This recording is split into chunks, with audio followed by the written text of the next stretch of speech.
Hey guys, so you guys have done your homework on base map. Now it's time to put your feet on the ground, and I'm going to take you up there and I'm going to show you what we go looking for.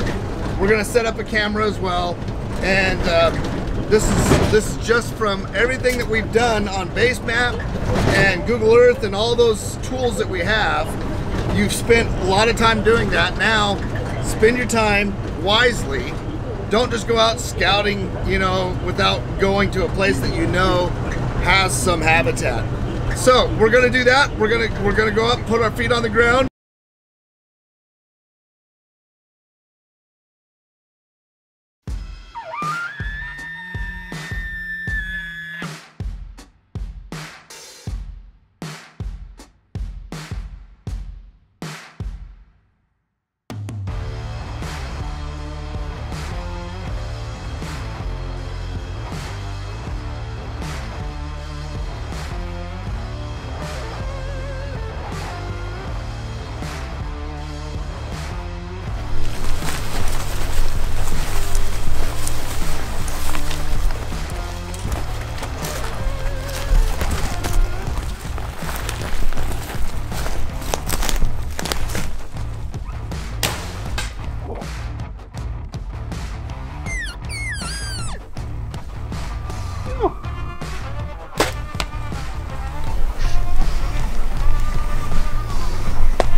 Rather than just going up and scouting and doing those things and hiking, there's other benefits about getting out here and scouting during this time of year.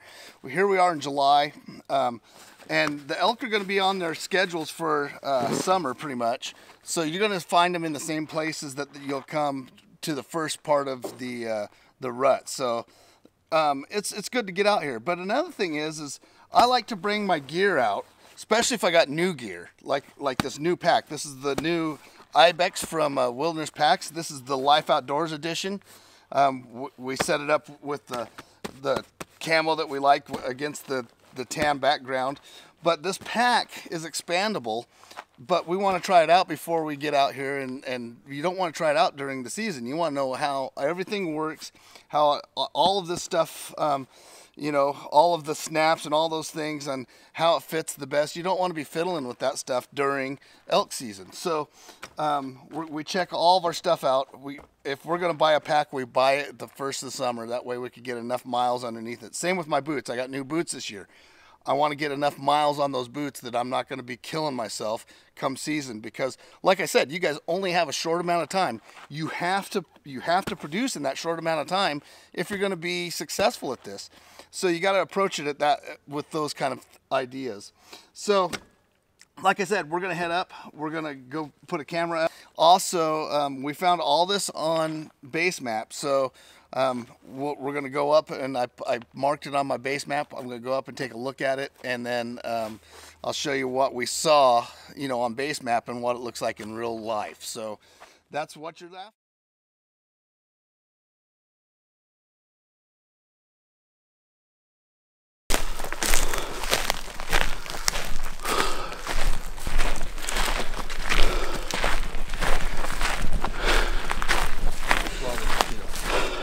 Okay guys, here's a bonus, something you should know. If you're out in the woods, hunting, spending time outdoors, you need to understand how absolutely important this stuff is. And it's called pitch. And a lot of times I'll carry a bag with me, and I'll collect some of this pitch off the tree and put it in a plastic bag. And it helps to start fires. You can start a fire with pitch, just about any kind of fire. So if you're stranded out here, or if you're trying to get a fire started at camp or whatever, it's almost like putting gasoline on the fire. Great fire starter. When you're out about, grab some pitch. Always keep some with you. You never know when you got to spend the night in the woods. So it's nice to have a fire. It seems like everywhere I go I find bears. This is a huckleberry patch in here, and it's actually growing really good this year. It might be a place to come in here in another couple weeks and see if we can get a bear out of here. I won't be here for the huckleberry harvest.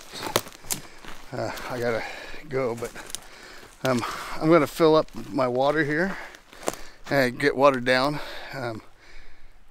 But this is exactly, so when we were looking on base map, we were looking for those green spots where you had water, and in the Cascades especially, and pretty much everywhere else I've hunted.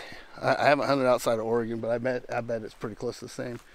But when you find these green spots in these creeks, you get into this marshy stuff, and wherever you find the marshy stuff, you're gonna find out during bow season.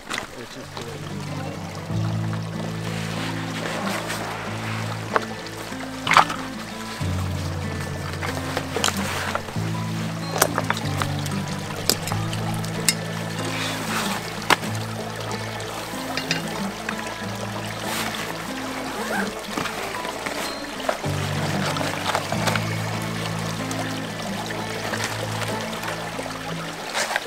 Alright, so one thing I always do when I have my Sawyer water system is I mark one of my bags dirty. So this is the bag that I always use to fill out of the creek.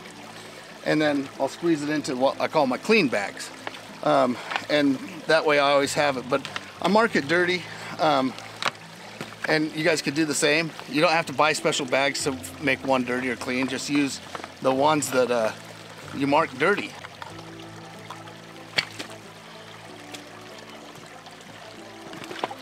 One of the cool things about this system is you got a bottle full of dirty water.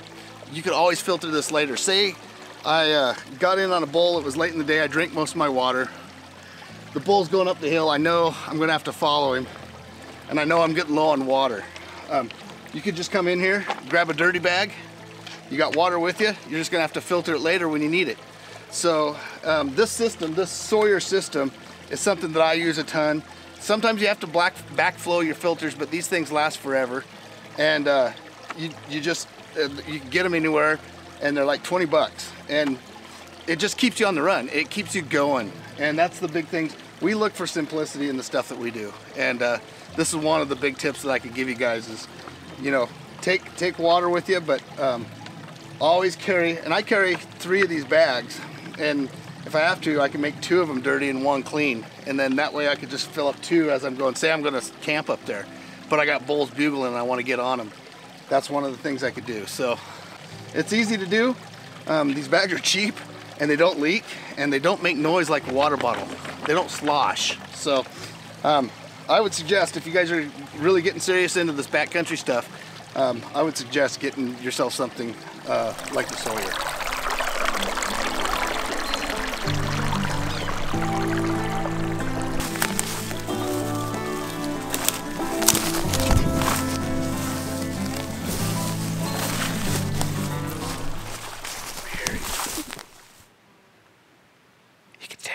It's tearing up logs.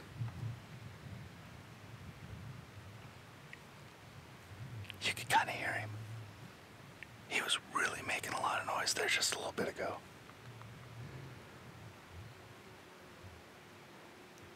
I'm gonna wait around a little bit, maybe even sneak over there and see if you can see him coming down.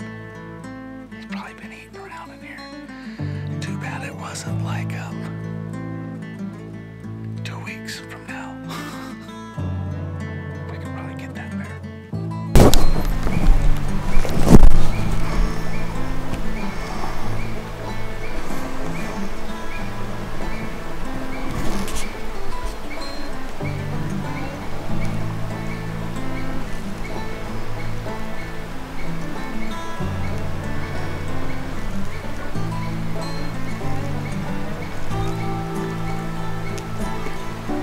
I don't know how much you saw on tape, but it was a big red bear. He came down to the water down here, then went back up this other side. But I got a feeling it's gonna come back down to the water up here because this kind of drains out. Pretty cool seeing. I got some on video, I think. I was too busy. I had my camera in one spot and then he moved. I tried to move my camera to the other spot, so hopefully we got something for you guys.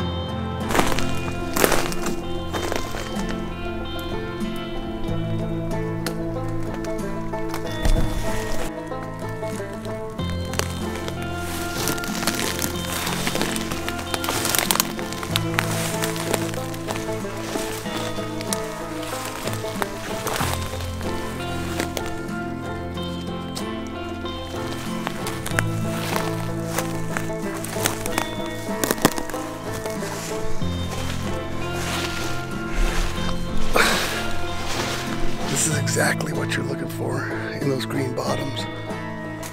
So the top of this ridge is going to have a north-facing slope, and that's probably where the elk will bed is, on that end. But you're really looking for a lot of elk type stuff down in here. And so far we've seen a fair amount, but they only really hit this stuff in the early mornings and late evenings. I haven't seen a lot of them during the middle of the day and stuff like this.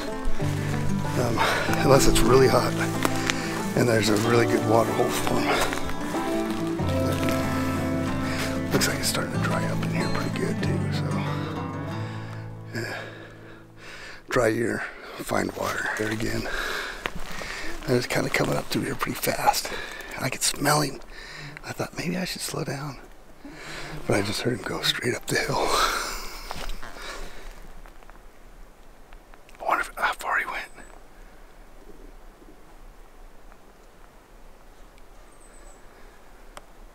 See it.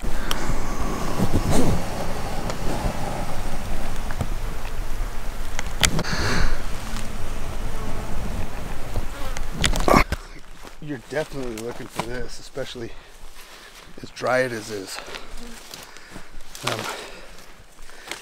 This is probably where a lot of animals get their waters, right here. You can see there's been animals here. I don't see a whole lot of real fresh stuff, but there's been animals here for sure. Pretty cool.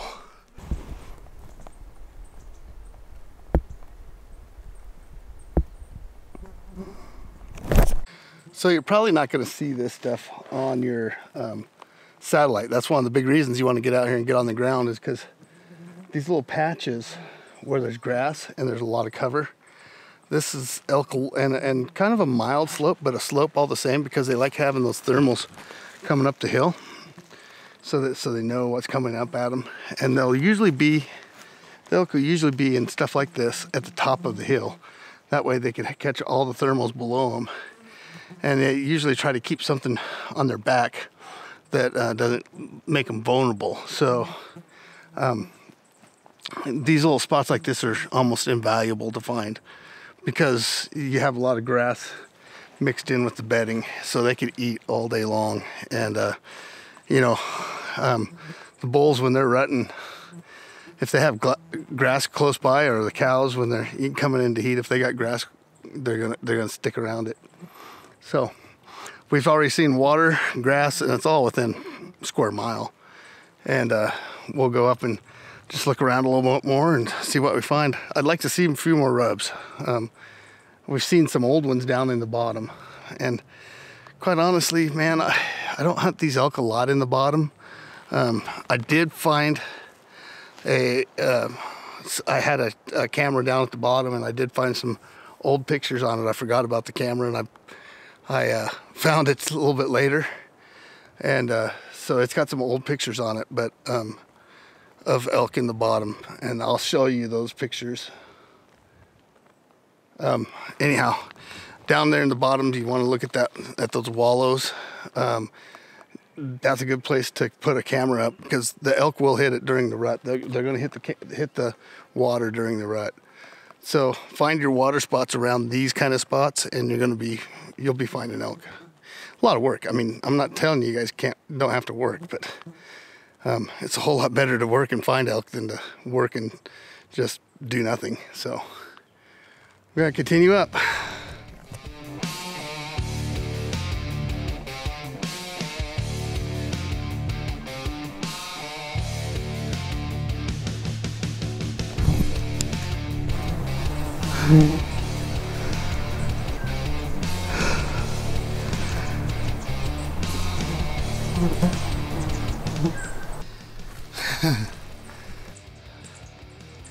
Bed right there, bed right here, bed over there.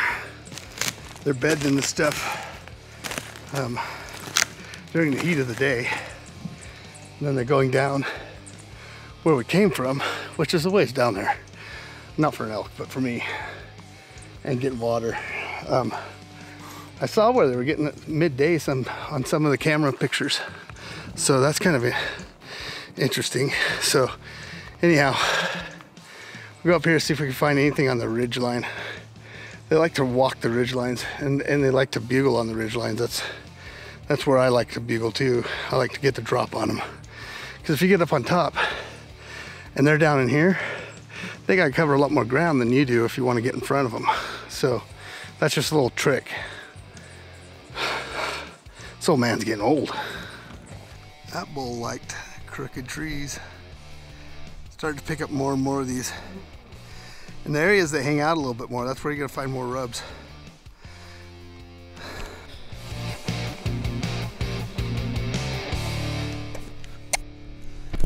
We just stopped up here and I got some Mio energy in me, some caffeine. That hill kicked my butt. I gotta get in shape. This is getting ridiculous. But anyhow, I'm gonna go set up the camera. I got the Verizon camera here. This is the Moultrie Verizon cell cam. And I got it set up, but I don't have a signal yet.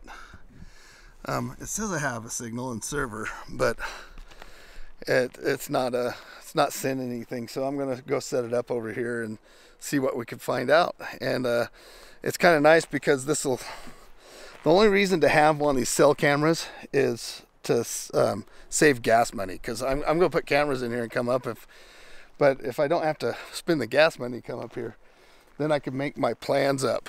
That's the only reason to get these guys. So, oh, I didn't know what that loud bird.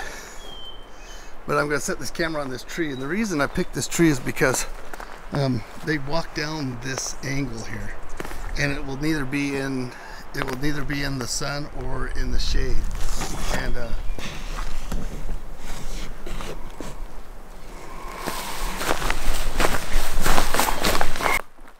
we got another good rub. Boy, he beat the tar out of this one too.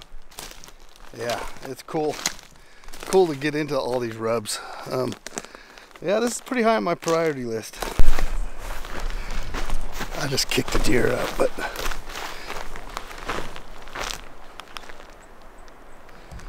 there's another elk rub. Another one down there. Rubs. If there's a good record of several years of rubs in a place, that shows that there's quite a few elk in a place and they use it consistently.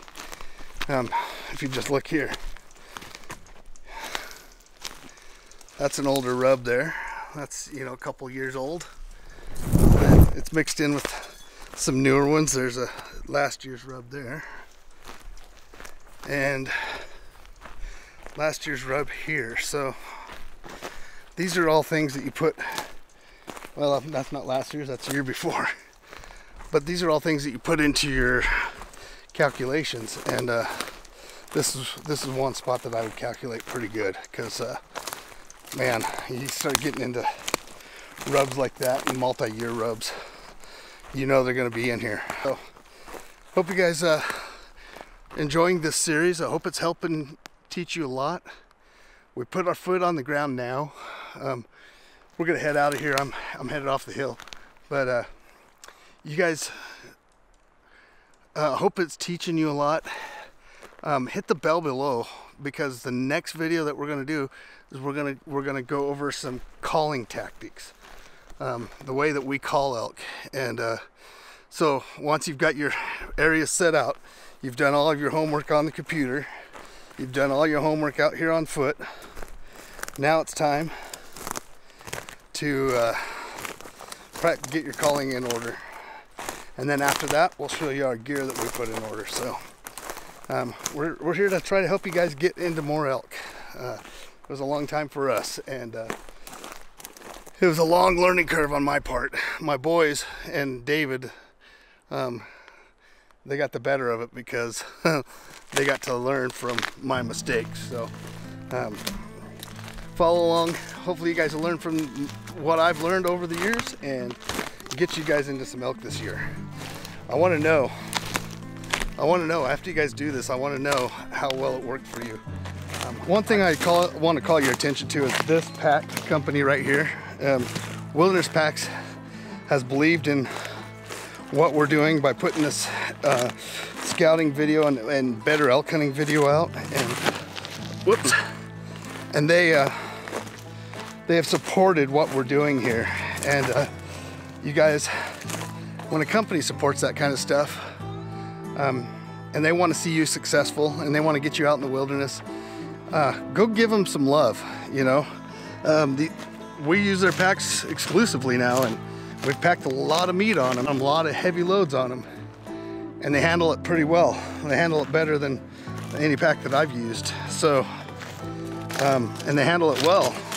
So, you guys, if you're getting anything out of this, you could help us by getting hats, and you could go over and help them by looking over their stuff, or even just sharing it. If you can't, maybe you can't afford to get one right now, if you could kind of check it out and share it with your buddies and get the name out there. Wilderness has been around forever. I started using them back in the 2000s, and they have hauled out probably more pounds of meat than probably any other pack company out there. So you guys give Wilderness Packs some love. They really are trying to help you guys get out here and get into the elk. I almost forgot to mention, also Basemap said, hey, since you're using the app on your videos and you're showing people how to do this, let's help out by giving them some money off to get the video. So if you use the code at checkout, and you got to do it off a desktop, you got to go over to the desktop, you can't do it on the App Store.